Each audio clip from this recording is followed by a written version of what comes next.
Valeria Flores, tu host, y esto es Rojo Esencia, donde cada historia vibra en color y cada trazo imperfecto nos recuerda que somos arte en movimiento.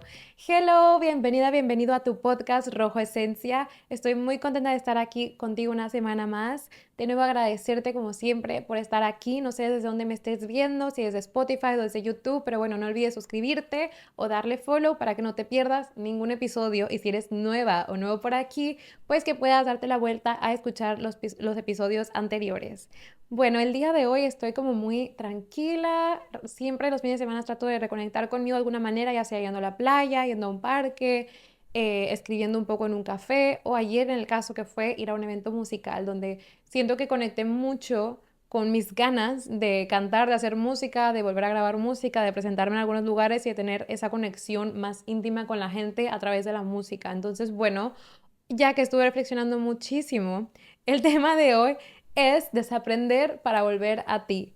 Creo que este es un tema que, a pesar de que suene un poco fuerte, muchas veces creemos que lo que aprendimos nos define, y sí, en parte sí, pero también hay creencias que una vez que creces ya no te sirven y ahora se vuelven como un peso. Entonces pueden venir de cultura, de cómo creciste, de nuestra familia, a lo mejor de la religión, y una vez que tienes un cambio enorme como una mudanza, cuando creces o una nueva etapa, empiezas a identificar que hay cosas que ya no necesariamente vibran contigo. Hoy quiero ayudarte a identificar esas ideas y que te des permiso de soltar lo que ya no va contigo, lo que ya no vibra contigo.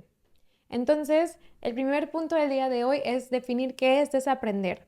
Desaprender para mí no necesariamente es olvidar, es elegir de forma consciente qué ideas siguen acompañándote y cuáles simplemente ya no. Es un acto de amor propio, de presencia, porque muchas veces vivimos en piloto automático y no nos ponemos a pensar en las cosas que ya nos alinean con nosotros o lo que somos el día de hoy. Y creo que es importante identificarlas para ser conscientes de qué es lo que nos está definiendo al día de hoy como personas.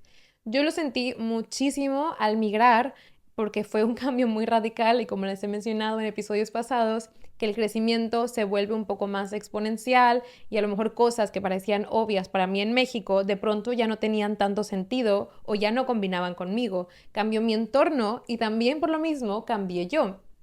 Y eso es completamente válido, es como una nueva versión de mí misma, y para ser una nueva versión también hay que cambiar, pero también hay que soltar. Entonces, bueno, te voy a compartir algunas de las creencias o ideas que yo tenía antes y cómo han cambiado al día de hoy, y a lo mejor te puedes identificar con alguna de ellas. Creencias que solté al migrar o cambiar. A esta edad ya debería tener todo claro. Siempre he sido una persona que mide sus metas o un poco la vida por décadas, y te lo he platicado muchísimo antes porque yo literalmente era como a los 20 tal, a los 23 saliendo de carrera tal. Y dicho y hecho, tanta presión yo me ponía a mí misma, en un buen sentido o en un mal sentido, de cada quien lo puede ver a su manera, obviamente. En el caso mío creo que ha sido un buen sentido porque he llegado a donde estoy gracias a eso, pero siempre crecí con la idea que nadie me dio, a lo mejor a nivel social, porque familiar no, que a los 25 30 yo ya tenía que tener todo claro, todo definido, la carrera, la pareja, el lugar donde voy a vivir, claros, estables y literalmente yendo por la vida en línea recta. Y la vida realmente no es así, no es muy realista. A lo mejor para algunos sí, a lo mejor para otros no. Cada uno tiene su path, cada uno tiene su camino, y todos son distintos. Y a lo mejor yo aprendo unas cosas más rápido que alguien más, o alguien más rápido que yo. Y no necesariamente eso esté ya escrito en piedra, ¿no? Entonces, migrar en general a mí me puso personas de otras edades, a lo mejor de 35 y 40, que tengo amigos de esas edades, que recién están descubriendo lo que quieren hacer. Y eso me hizo pensar a mí, ¿por qué yo no puedo también tomarme esa libertad de ir más lento? Hay algunas cosas que sí, a corta edad tuve muy definidas, y otras cosas que no, pero no tengo que ir corriendo. Entonces estoy agradecida porque sí he seguido mucho al pie de la letra los planes que siempre he hecho desde muy pequeña, pero era mucho más exigente y dura conmigo misma, literalmente. Entonces, medir las cosas por la edad, me he dado cuenta que realmente no tiene sentido. Mides por lo que vives, por tus vivencias, no por la edad que tienes. Entonces, solo por darte algún ejemplo cotidiano y muy personal, esta es una de las ideas que para mí ha cambiado. Otra, ser amable es nunca incomodar. esta a lo mejor puede ser un poco latina, decir sí para no confrontar a algo o evitar tensiones y aguantártelo tú, o sea, te incomodas a ti para no incomodar a los demás. Eso también puede volverse un silencio constante de uno mismo que te drena y que te hace sentir desconectado contigo. Al crecer, entendí que poner límites no es una falta de amor, más bien es amor propio. Poner límites nos cuesta muchísimo en todos los aspectos, profesionalmente, en las relaciones, con la familia, con los amigos. Poner límites es como una batalla interna, pero al momento en el que tú empiezas a hacerlo, te das cuenta que lo puedes hacer y empiezas a poner más, y eso es cuidarte a ti como persona, tu salud mental, tu salud física, todo, en todos los aspectos. Entonces, creo que es muy importante aprender a comunicarnos de manera que sea amable, aunque incomode a las demás personas, pero dejar muy claro que es por ti, no por la otra persona. O si es por la otra persona, pues lo puedes hablar también, no tiene nada de malo, pero que no sea de una manera grosera. Creo que ser amable es ser honesto también, como que van en conjunto.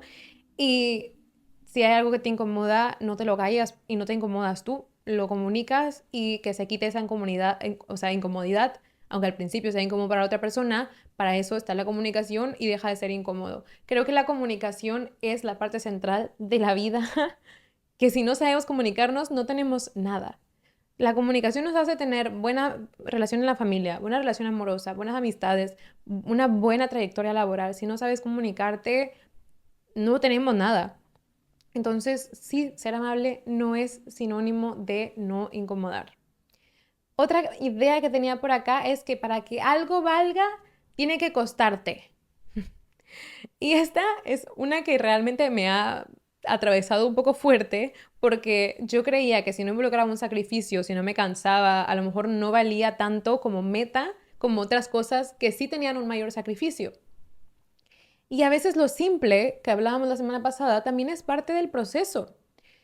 A lo mejor antes yo me metía en muchísimos proyectos y no disfrutaba todos o no combinaba con todos, pero era más de más es mejor, más que calidad es mejor. Y eso es algo que creo que aprendemos todos a lo largo de nuestras carreras profesionales.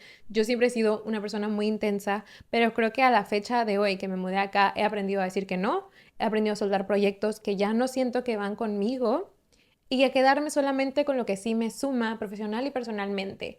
Es muy importante estar cómoda porque cuando estás en muchos proyectos, cuando dejas de disfrutar uno, te afecta en todos. Entonces, ser muy selectiva a mí me ha servido para ir arrancando ahí mi motor todos los días sin necesidad de quedarme sin combustible. Y bueno, otra idea importante es cuando creemos que lo emocional o mostrar las emociones es un sinónimo de debilidad. Y esto viene mucho, mucho desde la niñez. Que cuando lloras te dicen los niños no lloran, o que te dice ya no estés chillando, no sé, puede haber muchas expresiones de no, no sientas, no llores, ¿sabes? Y yo soy una persona que llora muchísimo.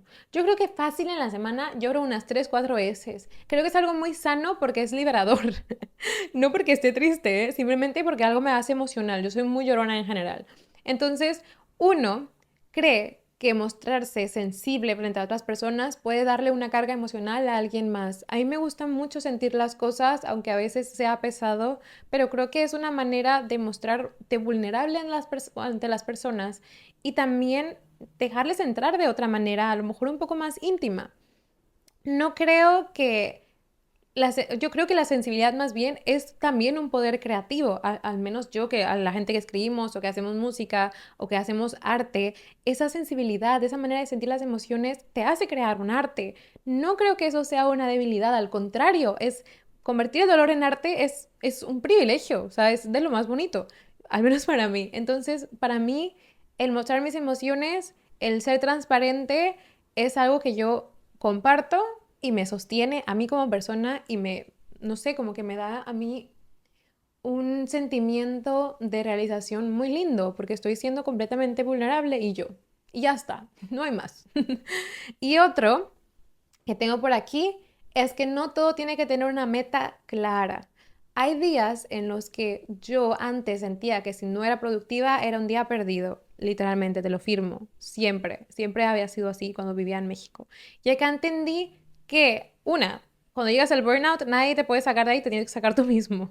Y dos, que hay cositas que hacemos en el día a día que son pequeñas cosas, como ponerme una mascarilla, como irme a arreglar las uñas, como irme a un spa, no lo sé, que aunque no tengan una meta de productividad, te hacen más eficiente en los siguientes días para así ejecutar aquellas cosas que sí tienen una meta clara. Entonces, no juzguemos nuestras acciones o no las evaluemos por la por el tamaño de la meta, porque eso no todo tiene que ser una meta y ya está.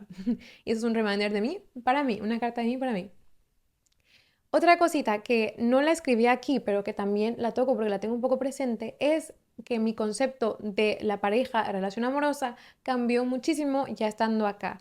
Obviamente, una, porque estás con gente a lo mejor de otra cultura, no necesariamente con alguien de tu país. En mi caso, mi novio es de otro país y he aprendido muchísimo a las diferencias culturales y que, eso no tiene nada que ver con mi novio, pero tiene que ver con relaciones pasadas, que cuando una se topa con con la misma situación, sea buena o sea mala, en el caso vamos a decir que en este caso en una mala, la vida te lo vuelve a poner porque significa que uno, o no lo aprendiste bien o no lo sanaste por completo. Entonces es la vida poniéndote aquí de frente una situación para decirte, atiéndeme, atiéndeme y déjame ir. Y una vez que me dejes ir, todo va a fluir, pero atiéndeme. Y eso lo he aprendido muchísimo aquí.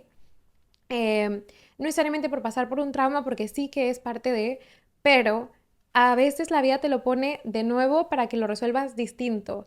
Y eso es algo que creo que es muy bonito si lo identificas. Si no, te vuelves muy harta de las relaciones y dices, prefiero estar sola.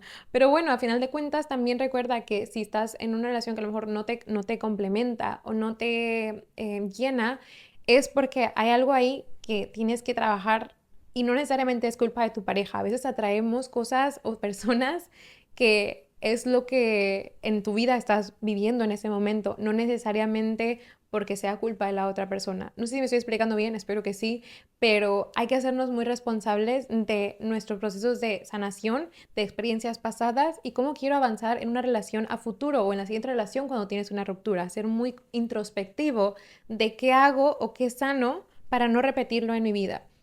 Mi novio me ha enseñado muchísimo eso y se lo atribuyo así con muchísima felicidad porque me ha hecho crecer muchísimo y creo que es la primera vez que identifico cosas que digo, oye, esto es por mí, esto no es por mi pareja.